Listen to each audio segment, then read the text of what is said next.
शहराकडे गेलात तर आंबट, गोड, तिखट असे अनेक भेळीचे प्रकार पाहायला मिळतात आणि गावाकडे गेलात तर झणझणीत अशी भेळीचे प्रकार तुम्हाला पाहायला मिळेल। त्यातीलच एक प्रकार म्हणजे आपण आंबट, गोड, तिखट आणि चटपटीत अशी भेळ या रेसिपीमध्ये पाहणार आहोत।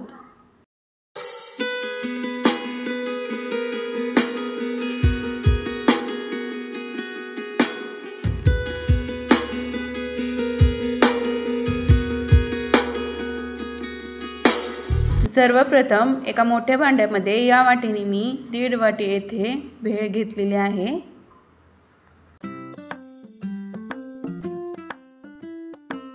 या भेळीमध्ये मी अर्धी वाटी फरसाण येथे टाकून घेते।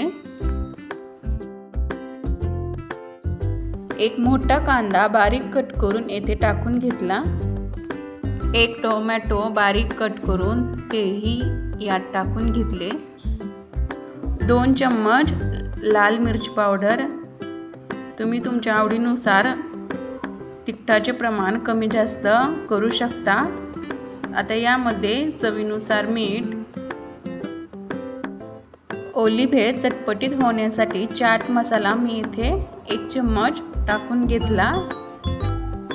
चाट मसाला स्किप करू नका। त्यानंतर यामध्ये चिंचाचे पाणी 2 चम्मच टाकून घेते। आता हे सर्व चांगलं अगोदर मी मिक्स करून घेते।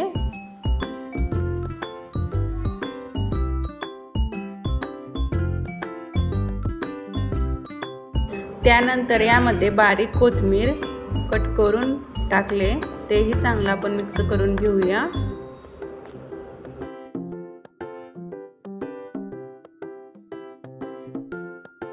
सर्वात लास्टला अर्धी वाटी शेंगदाणे मी हे तळून घेतले। तळलेले शेंगदाणे येथे मी टाकून घेतले।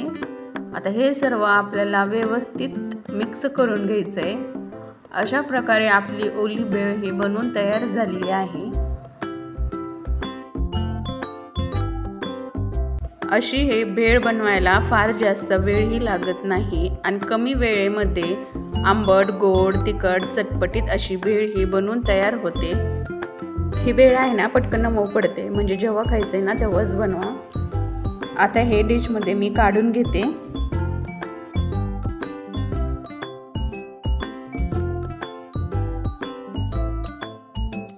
भेळ प्लेटमध्ये काढून झाली तर त्यामध्ये आपण पुन्हा एकदा यावर फरसाण टाकून घेऊया।